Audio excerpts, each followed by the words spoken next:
gentlemen, our special guest, kaisa-isa, wala pa naman si Joyce, no? Ladies and gentlemen, the President of the Larong Volleyball sa Pilipinas Incorporated, Mr. Peter Cayco. So, sir, pauna, ano ka agad? Maganda yung turnout ng tryout ng men's team. The men's team. And of course, sa women's team, please give us also an update. Okay, for the women's team, this week, anytime this week, the coaching staff shall submit to LDPI the list of the members of the 20-man pool for women's national team, women's under-23, the men's national team, and the possibility of forming a men's under-23. Now, the attendees for the tryouts, the two-day tryouts for the women's national team, was very good. All the players that we were expecting arrived and attended the two-day tryouts. And we held an additional third-day tryout for the under-23 to trim it down na. Now, surprisingly for the men's volleyball team tryouts, nagmukhang minuscule yung women's because a total of 85 attended the tryouts for the men's volleyball team, and we were very happy. The LDPI is very happy. It's a good problem. It's a good problem. That's why when we reviewed the data submitted by those who attended, we saw the possibility of forming also a U23. So we are seriously considering a U23 also for men. Sir, the last time the men's team performed in the SEA Games, very dramatic. Kahit talo sila, lumaban. Yes, yes. What do you expect this time in the SEA Games? Podium finish for the men's and the women's. Kulay na lang, di ba? Kulay na lang pag-usapan. Pero I think they can very confident kami na podium finish. Anong mga exposure that you are thinking of for both the men and women? For the women, hindi sila kasi makaka-join yung sa China because I think 1 week overlaps with the PSL and the UAAP. So we are requesting ABC to allow us to join another tournament if they can have something within the region sometime after the UAAP. All the U23 for women, it's in Vietnam. I think July or August, we will participate there, and one foreign exposure or foreign training for them. The women's, yung ABC in September in Korea, and the training in Japan, and we're looking for one more window tournament that they can join. Now for the men's, it's also going to be a training in Japan kasi meron na silang kausap doon pala eh.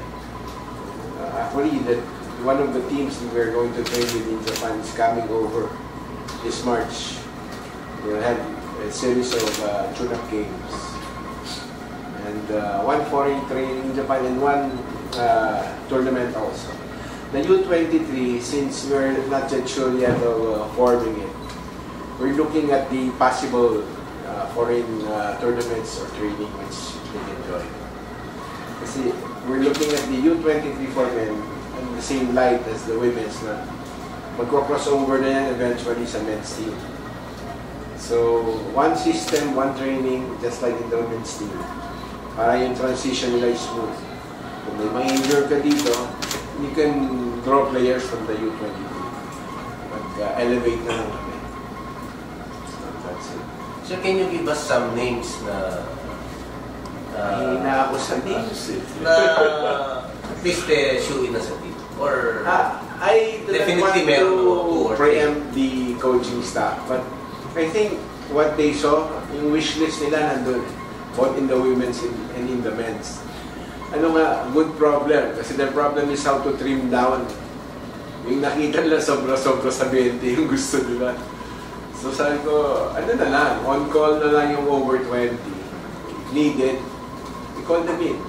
But as for now, let's limit it to 20. So yun. Yes. Sir, sige. Mga kailan po yun, Sir Peter?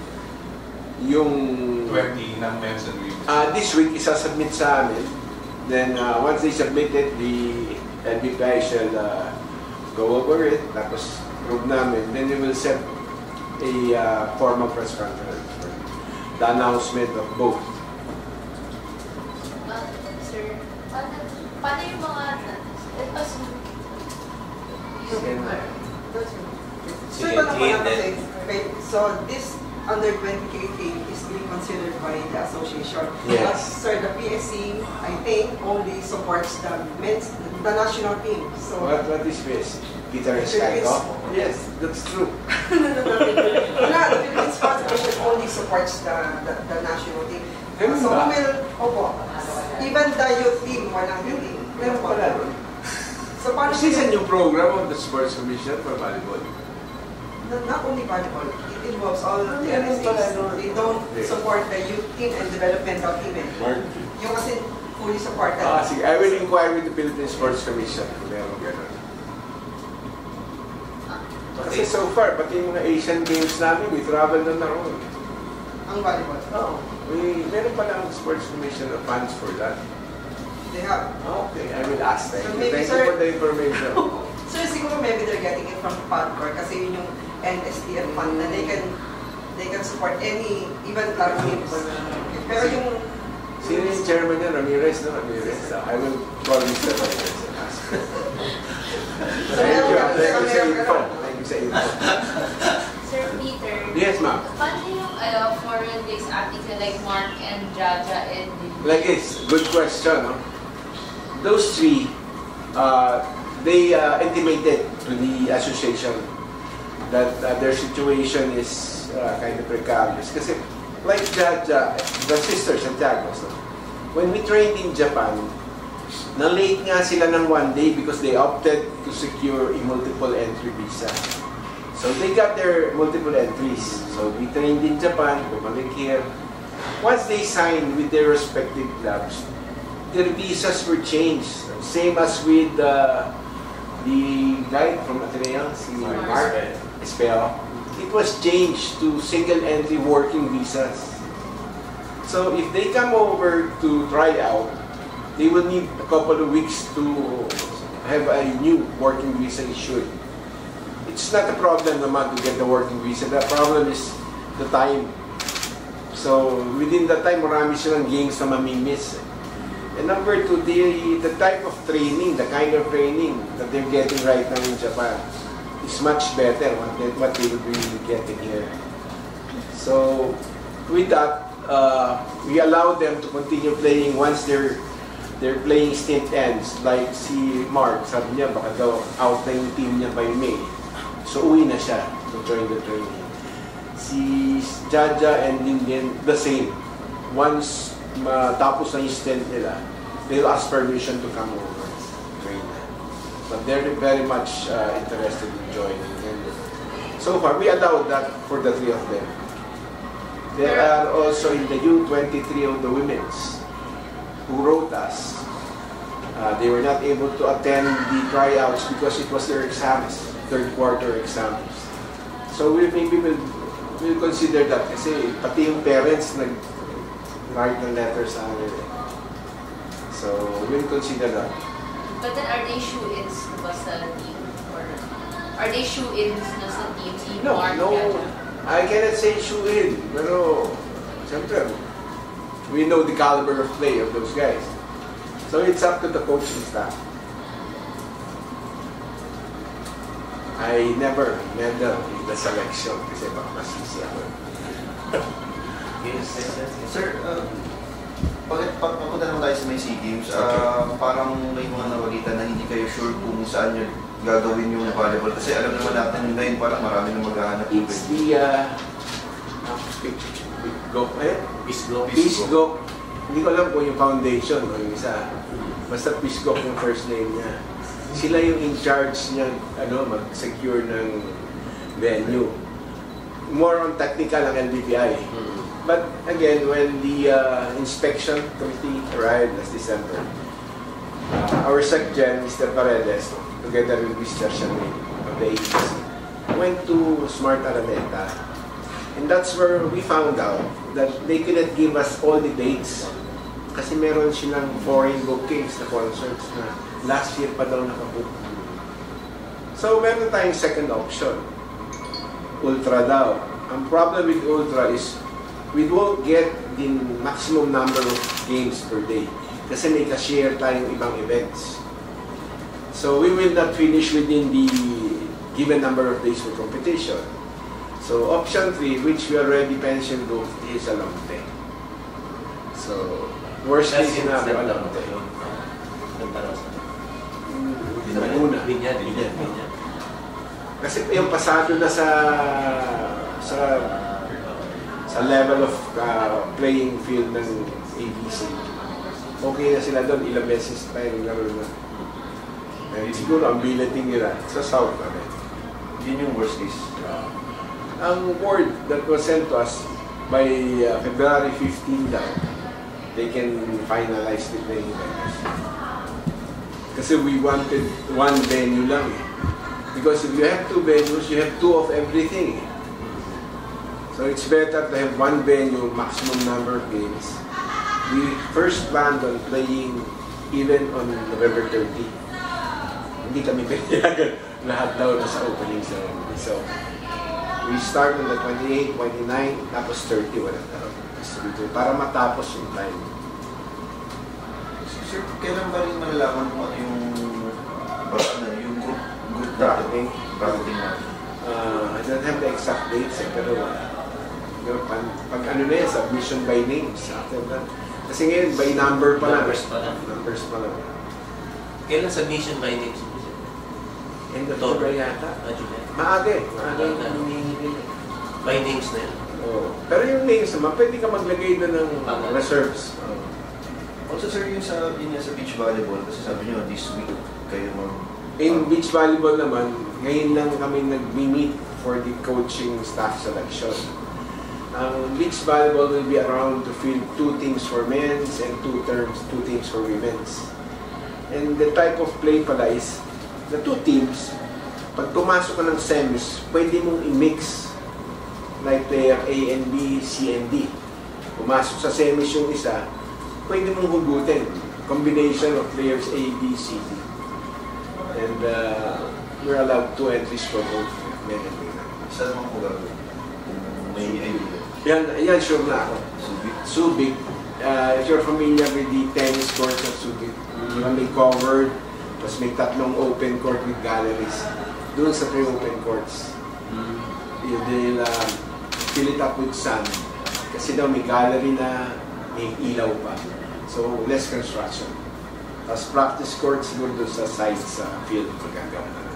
Ano po kayo mga date na magsasapaw ba sila ng indoor? Meron lang days na magsasabay sila. Kaya iba yung tournament manager tsaka yung staff namin, iba yung sa beach volleyball. Sa beach volleyball naman, ano po yung pinaka-goal nila? Anong target nila? Podium nila ba? Sana podium nila. Mas confident ako dun sa indoor kasi nakikita ko eh. Na-assess namin ng maayos. In beach volleyball, after the tryouts, maybe we can give you a furthest forecast. Kailan po yung tryouts yun sa... After the coaching staff is chosen, siguro in 2 weeks time, magsaset na sila ng tryouts. Sa team ka tayo? Siguro buwa. Tapos may provincial, ikot tayo. Madali naman kasi yung beach volleyball eh. Dalawa-dalawa lang eh. Yeah. Sino yung head coach ng men's? Sabi nila Dante Alinsonorin ba yun? From NU. It's Alinsonorin from NU. Maganda naman yung performance niya. And siya yung recommend ng committee. The committee chaired by Rod Roque. Members na si Sir Masanta and Ferdinand Tamayo. I used to be part of that committee, the search committee. But when they elected me, nagpalit kami ni Sir Masanta. He is now the member of the search committee. Sir, yung concern ba sa Araneta Coliseum is because of events na Araneta has signed up, but not any other SEA Games event? Yes. Eh, ang venue kasi responsibility yan ng Fisgo ka? Fisgo. Responsibility ng Fisgo. Kaya sila ngayon yung nakikipag-usap sa Smart Araneta. Yung holiday on ice ang concert daw eh. Concert. Yung Holiday on Ice yata towards Christmas. Ito yung mga concert nila na yearly daw. Nag-concert yan dyan. Kaya parang yung booking nila is year in, year out yung dates na yan. Parang 2 or 3 playing days ang natamaan. Eh, hindi tayo matatapos in time. Sana ba siya lang sila mag-concert? Tayo gusto natin dyan kasi accessibility sa crowd. Yung mawari na, sir. Basketball naman ang gagawin doon. Ewan ko rin, I think they have the same problem. Sir, any comment po dun sa nakuha niyo yung recognition ng FIBB and then recognition din from POC sa BPI? Ang comment ko dyan, because I have always stated since the past na we are the legitimate organization. Yung isang organization lang naman ang pilit nagtatanong, nagpaparecognize. So, they were the ones who inquired from FIBB and they were the ones who received a blunt answer. Diba? Blah, blah, blah. Nakita niyo yata yun.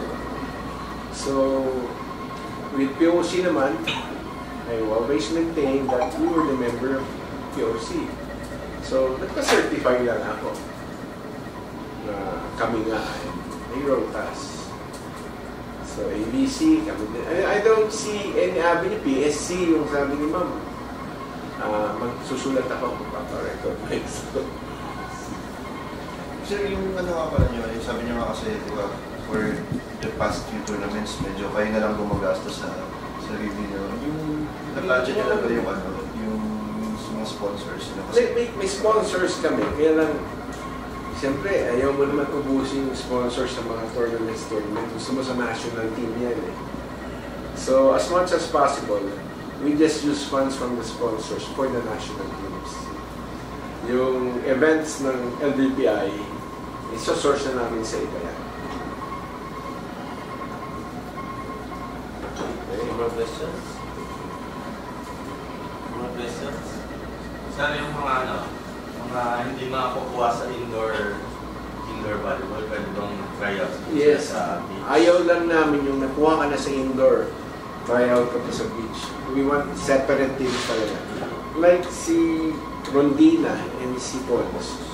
Nagsabi na sila from the start, bago pa mag-tryouts, Sir, sana lang kami beach volleyball tryout. Mas gusto rin nila. Sanay na sila yung team. So, siguro, yun yung isang team. Kailangan natin kasi ng matangkad. So, baka i-pair natin or what. Let's see what the coaches do. Pero, yung dalawa nagsabi na ang preference nila is beach volleyball. Regarding beach volleyball, is we have a separate committee Yes, for it? it's headed by Gino Pangaliban. Yung sa indoor si Ariel Paredes. And then, will they have mga exposure training? Yeah, mas madali actually palakarin yan eh. Continue. 3 tao, tapos buong team na, coaching staff pala ng indoor yan. Sir, magandang umaga po. Sir, question lang po. Regarding pa rin po sa SEA Games, kung pumunta na po ba yung mga technical delegates natin? Noong December.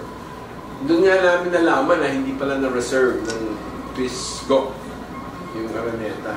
In-identify lang nila Araneta, basketball, MOA.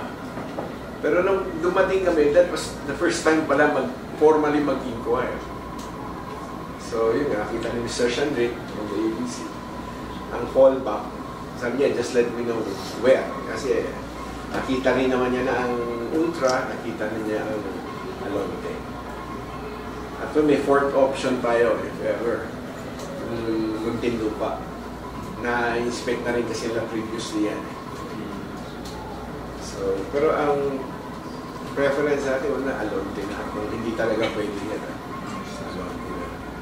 May ano doon, may volleyball crowd doon. Sir, tanong na po, most of the sports na nakakalendar po dito, they parang required sila to have a SEA Games test event. Will the same po gagawin? Test event before the SEA Games. Yung volleyball po ba meron nga? Madali kami. Gusto nyo na, mag-test event kami. Pero yun nga, na-inform mo ngayon na may funding pala yan. Magtatanong ka. So, sabihin, gagawa din. Hindi pa...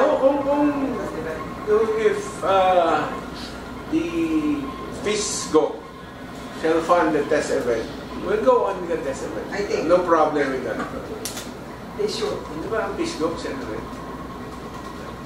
Yung walang foundation. Dalawa yung FISGO. One is a foundation, and one is not a foundation. Hindi ba dalawa yan? Ay, isa na rin. Kasi executive order, FISGO Foundation. Ay, may ganun. Hindi isa lang, sir. Ay, isa lang yan. Sa Secretary Cayetano po. Okay. Ex-secretary. Hindi ako masyado kasing updated dun. Sir, regarding naman po, kasi sabi niyo sa inyo yung technical, kamusta naman po yung idadaan niyo ba sa training yung mga... Yes, we started na. Like,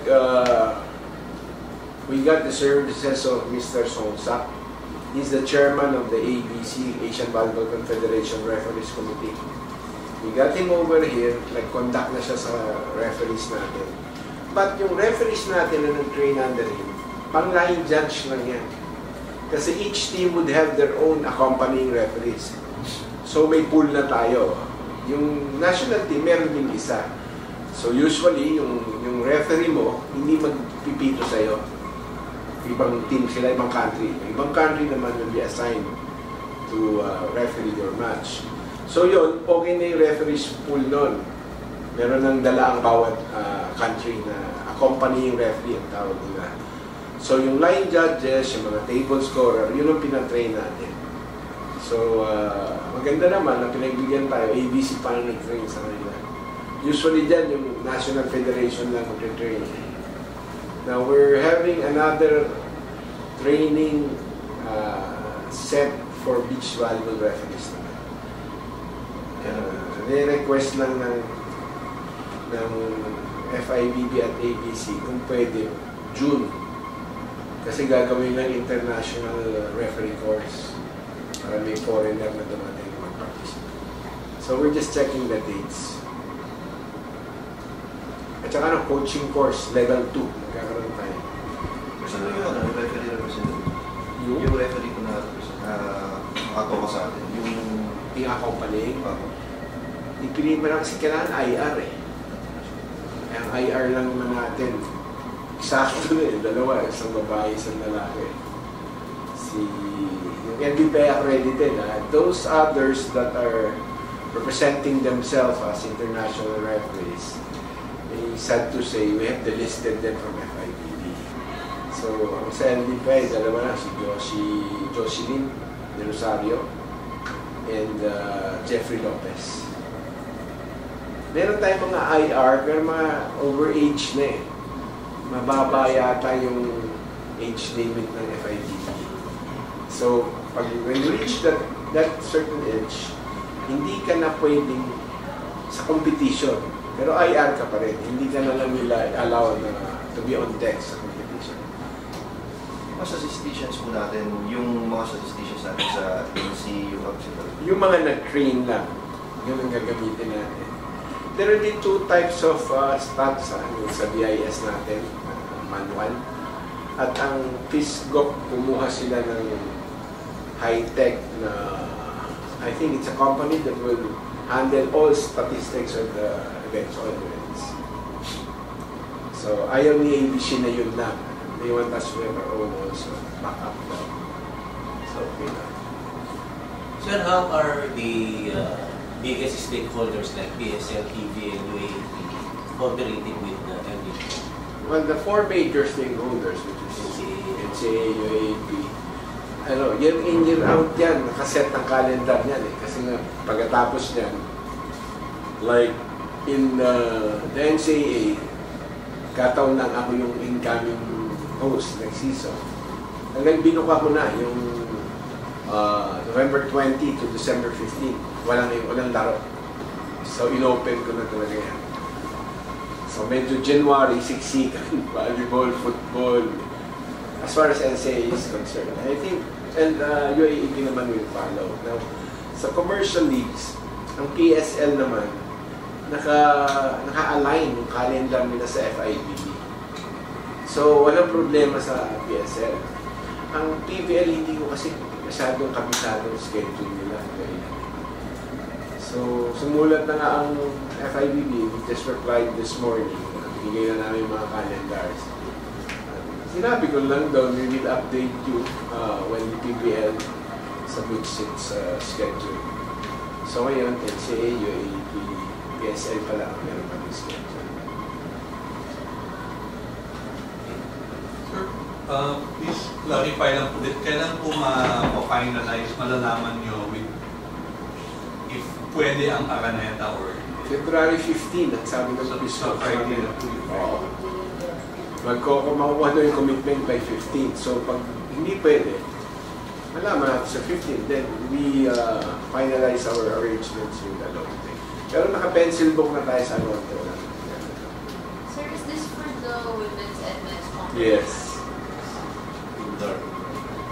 Indoor ng dalawa. Pencil women's. Beach volleyball, wala naman problema. Wala. Lali nga yun. Ako, yun lang gusto ko. Beach volleyball. Okay? Sir, in all, ilang golds ang stakes sa volleyball? Gold? 4. 2 for men's indoor, beach. 2 for women's indoor and beach. Wala na kayong na under 23? Wala. Hindi ka mukha ng basketball, 3 on 3. 3 on 3, volleyball. Eh, inano ko ng maayos-maayos, ayaw. 3 on 3 volleyball.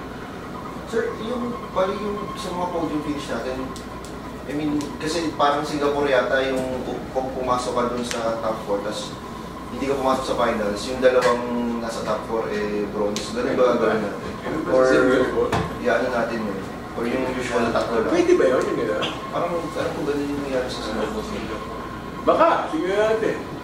Bronze na tayo. Pag in-approve ng ABC yata ABC yata ang nagsasabi kung ano yung final format. Kung wala din, hindi request ko yung Singapore format para dalawang bronze. Hindi, sa Singapore nga. Tama Singapore. Yung 3 and 4 bronze hindi na rin laban. Bronze na sila pareho. So, 4 na medalya naman. Gold, silver, bronze, bronze. Parang boxing. Boxing ba yun din?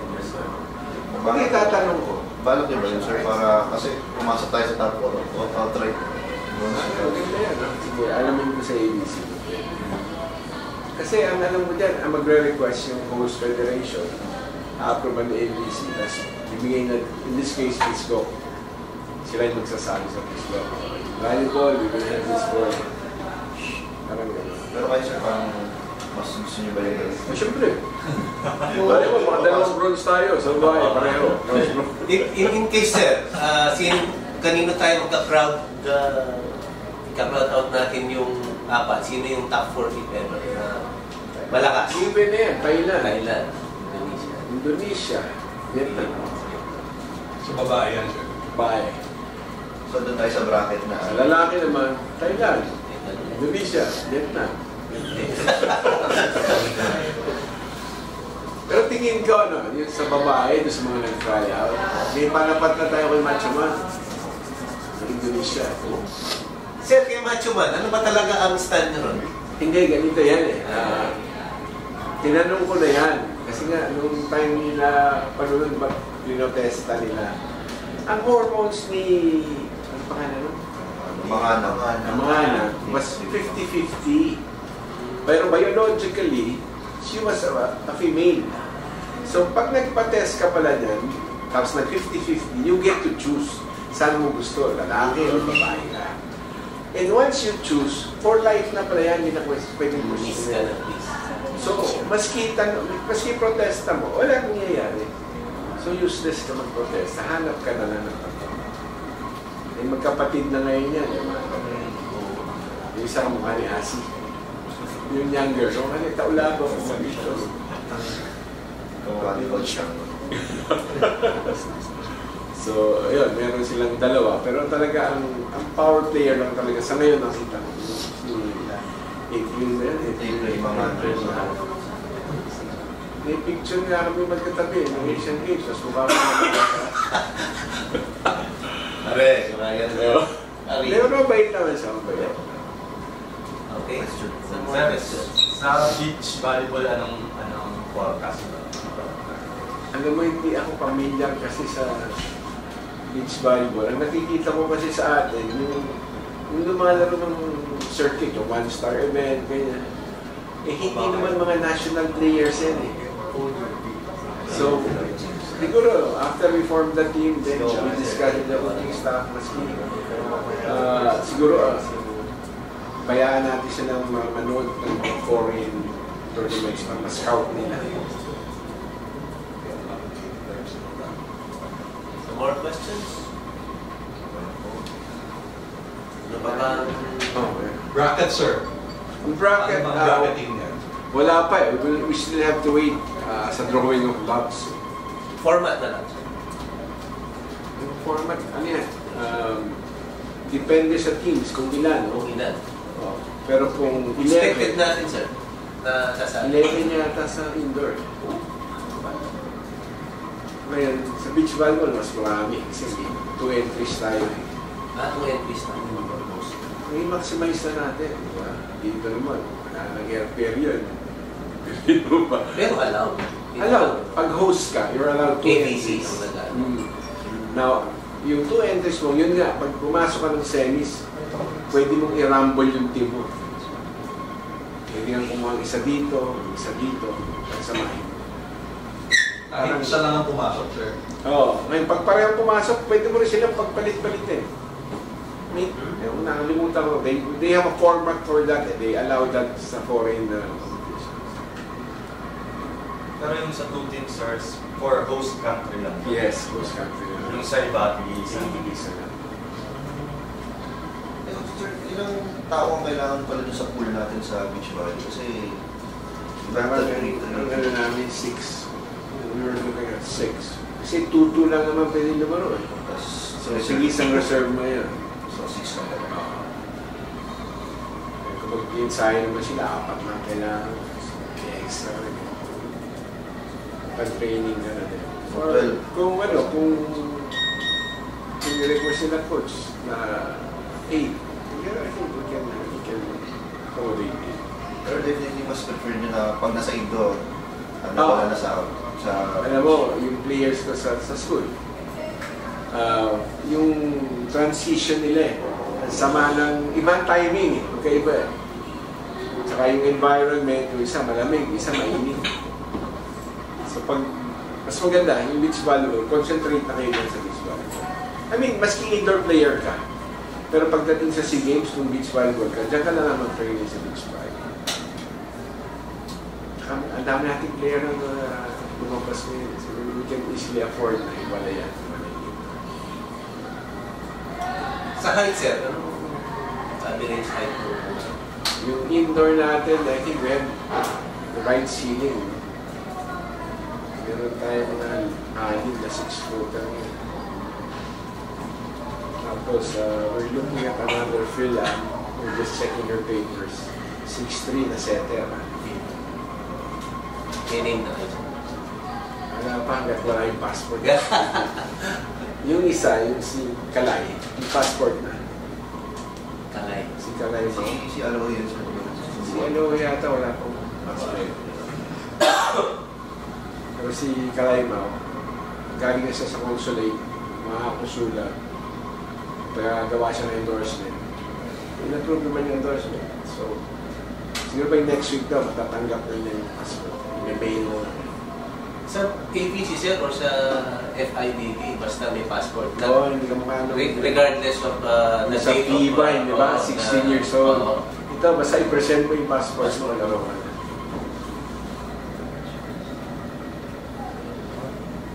Okay? Okay? Okay. So, sir, wala na po kayong nakalimutan or parting words? Please. I'd just like to ask again the support of the Filipino people, follow enthusiasts, and of course the media. Maparating sa kanila whatever message. I'd like to thank all of you for the support and please understand na hindi madali itong ginagawa namin. So, pipilitin natin to give the country, to make the country proud of volleyball. Thank you. Thank you very much, sir.